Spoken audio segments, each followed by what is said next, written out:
Mimi ndio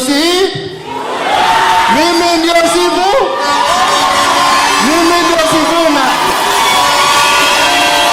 Asante sana, Mungu awabariki.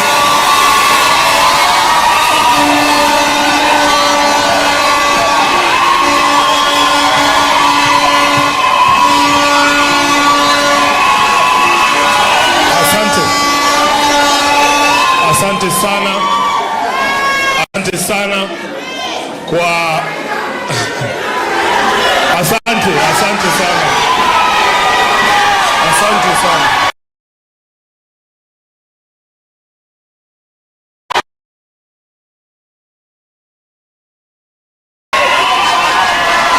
asante sana. Asanteni sana. Tafadhali wacha tuendelee. Naomba tuendelee.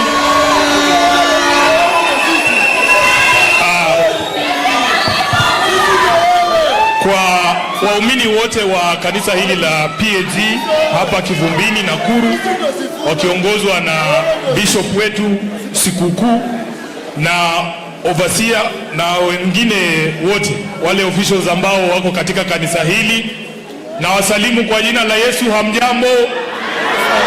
Hamjambo tena? Bwana asifiwe. Munaniona vizuri? Munaniona vizuri?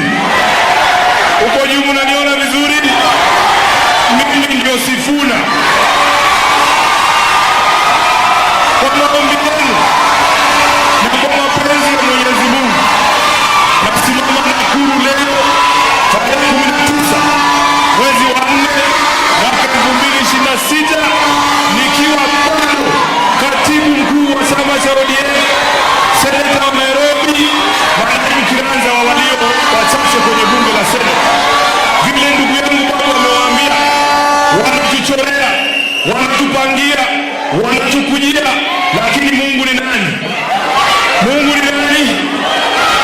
Basi na ninyi hao ambao mmefika, nyinyi ni kina nani? Ati nyinyi ni kina nani? Asanteni sana. Bishop, nataka nikushukuru kwa mahubiri ambayo umetupatia hapa leo, na umetupea changamoto sana. Mimi najua kwamba hawa wanalinda mwananchi, sio baadhi ya wale ambao wana attack kanisa. Hautasikia neno baya kutoka kwa kinywa chetu kuelekezea kanisa la Mwenyezi Mungu. Jambo ambalo linatuvunja moyo zaidi ni kwamba wale ambao walisimama kwa mgongo ya kanisa wakaingia katika uongozi Kenya hii ndio wanaongoza kutupa tear gas ndani ya makanisa, ndio wanaongoza kuharibia kanisa jina. Sisi hautatukuta kwa hiyo maneno, Bishop, na tutaitikia mwito ambao umetoa hapa. Sisi sio matajiri, lakini tunajua pia maandiko inakuambia ya kwamba sio kila pesa, sio kila mkono inahitajika kujenga madhabahu ya Mwenyezi Mungu. Bishop, sisi wanalinda mwananchi tumeweka kitu kidogo hapa kwa sababu ya msingi wa kanisa lenu. Msikubali pesa chafu. Hii yetu ni kidogo lakini ni safi. Hakuna mjane tumeacha mahali akilia. Hatujaibia mtu shamba yake. Hii ni ya jasho yetu sisi wenyewe kwa ajili ya kazi ya Mwenyezi Mungu hapa katika kanisa hili. Naomba upokee hii kwa unyenyekevu. Asante sana.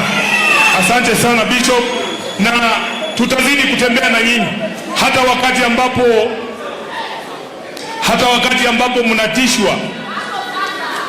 mnatishwa eti msifungue milango ya kanisa kwa ajili ya viongozi wengine kwa sababu ya siasa zetu za kitofauti na zao. Msimame imara, manake nyinyi ndio mtatoa mwongozo wa jinsi ambavyo tutakomboa taifa hili. Wengi wanauliza hao wanalinda mwananchi tunafanya nini Nakuru, na nataka niwaambie tunafanya nini Nakuru. Tumekuja kuleta ujumbe kwamba Kenya hii inaweza kuongozwa tofauti na vile ambavyo mambo iko hapa Nakuru. Sisi tunasema Wakenya wanataka kutawaliwa kwa njia za haki ikilinganishwa na misingi za kidemokrasia na ile maadili ambayo iko ndani ya katiba yetu. Unajua kuna kijana hapa Nakuru aliuawa na jamaa wa KWS anaitwa Brian Odhiambo.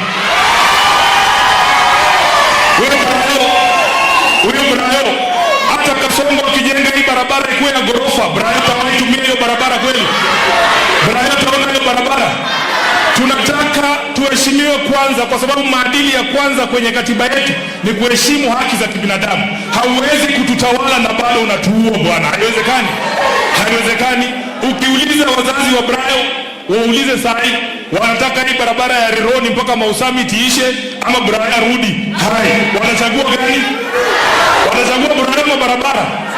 So hauwezi kutuambia mambo ya barabara na saa ile unatuua. Tunataka tuwe hai sisi kama vijana, tuwafikie malengo yetu, pia sisi tusaidie familia zetu kutoka katika umaskini, si ndio?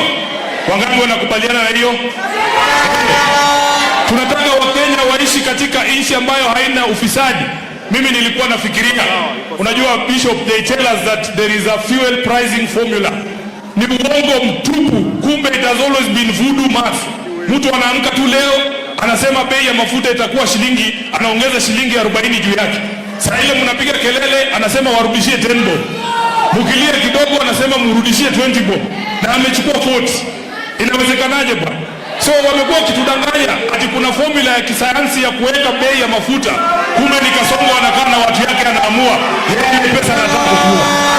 Na ndio maana tunataka tumfurushe, si ndio? Wangapi wanasema ende nyumbani ujamaa. Hapa Nakuru tumesikia kilio ya walimu wa Nakuru.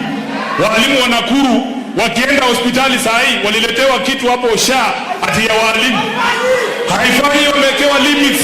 Wamewekewa limits, wakienda pale wanaambiwa lazima uongeze pesa juu ya ile SHA. Na ilikuwa ikilipwa na NHIF. Kwa hivyo sisi tunataka tuseme tutakomboa hii nchi, na kukomboa hii nchi itahitaji kwamba tuwe wajasiri. Hatutishwi na mtu yoyote na hatuna ugomvi na mtu yoyote. Sisi tunataka kukomboa nchi yetu, Bishop. Hiyo tu. Sawa. Kwa hivyo mimi nataka nimalizie hapo. Niseme tutazidi hata tukitupwa kwa shimo la simba bwana. Kama kina Abednego walitoka, hata sisi tutatoka tu, kwa sababu tuweka Mungu mbele, si ndio?